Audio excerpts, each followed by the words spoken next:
I wanted to come on this morning and have a little fun with everybody, and I want to give you a little analogy that will give you an idea of where we are, where we're going, what Mr. Mufareh has done and is doing today, and it'll just give you a little clarity of what's happening right in front of our eyes.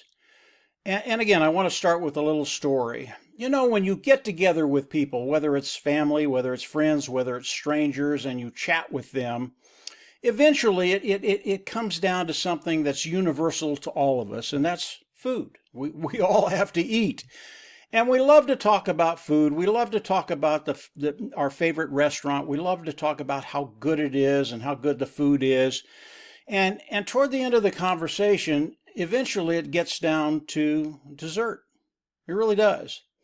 And people will talk about their favorite dessert and just how awesome it is.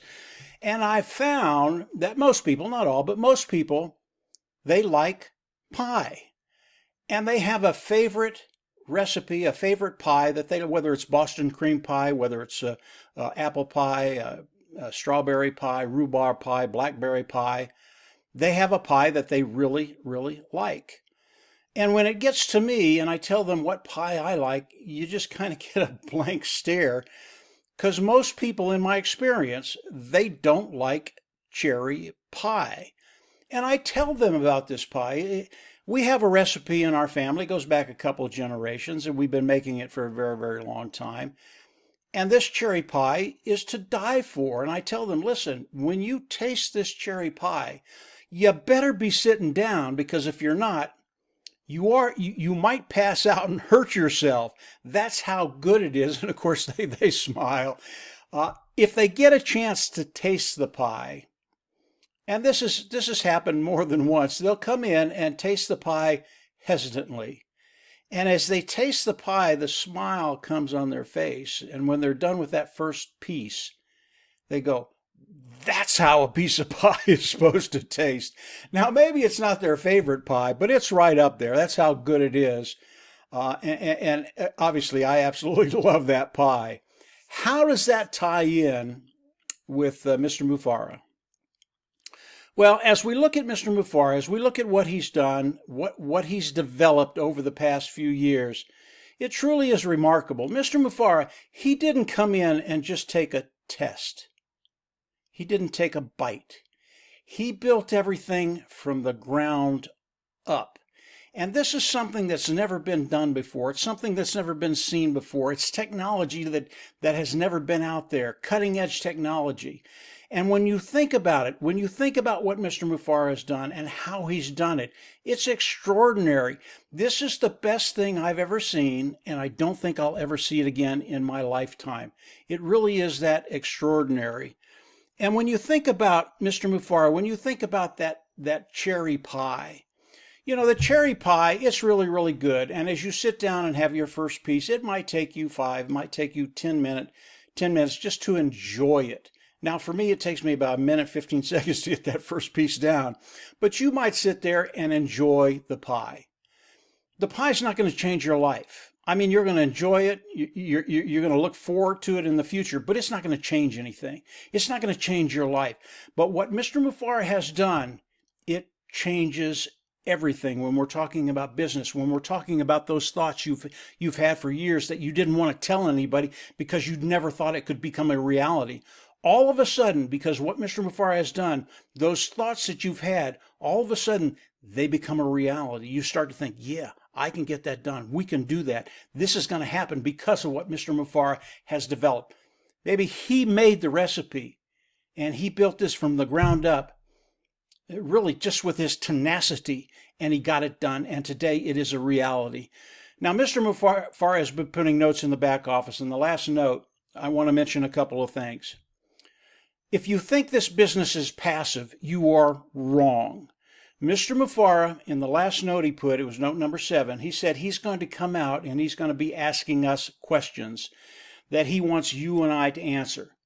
This is the start of what you need to do. These are not hard things. Anybody can do this. They're not difficult to do.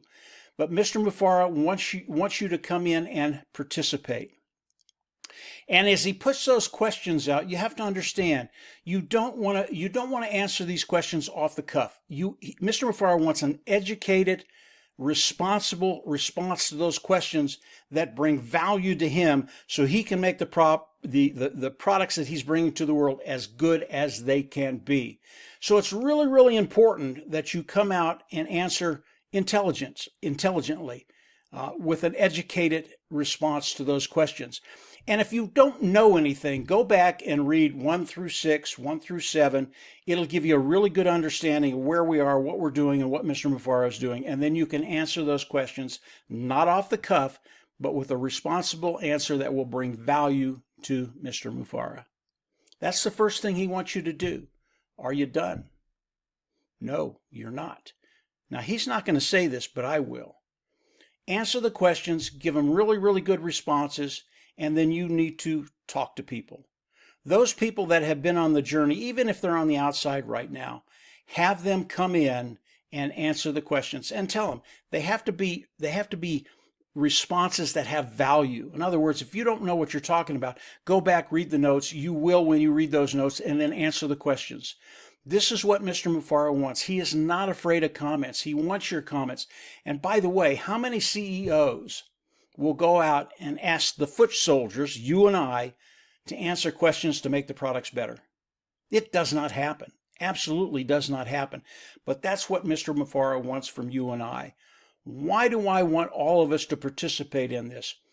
I want to overwhelm the support staff that Mr. Mafara has.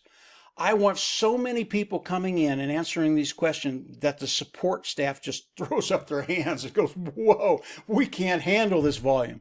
We should have 1, 2, 300,000 people answering these questions and just overwhelming them. That will be so cool to watch and how they respond to it. And by the way, they'll respond to it very, very positively. So when you think about what Mr. Mafara is doing, he made the recipe, and no one else is going to come along and be able to do what he's done. He broke the mold. It's not going to happen again. And it's because of the structure of the world right now. This is very, very unique. And when you think about what he's doing, think about that cherry pie. It's really, really good. But when you come in and you start reading notes 8, 9, and 10, you better be sitting down, because when you read those notes, you just might pass out. And when you wake up, those thoughts that were in the back of your mind, they are going to come to the forefront, and you're going to find out, yeah, this is something I can do because of what Mr. Mafara is doing. So I just wanted to come out and share that with you guys. Come on in. Make sure when Note 8 comes out and Mr. Mafara has the questions there, and I'm pretty sure that's going to happen, answer the questions. Make your answers very, very intelligent. That will give Mr. Mafara value and help him come out with the best product he absolutely possibly could, and then share it. So if we do that, it's just going to be a fun couple of days watching what happens with the support team Mr. Mafara has. So that's it for today, guys. Have a great week. Enjoy the week. Look for the new note coming out in the back office. And when that happens, get busy. Do what you have to do. And from there, we'll absolutely see you on the inside. Take care. Bye.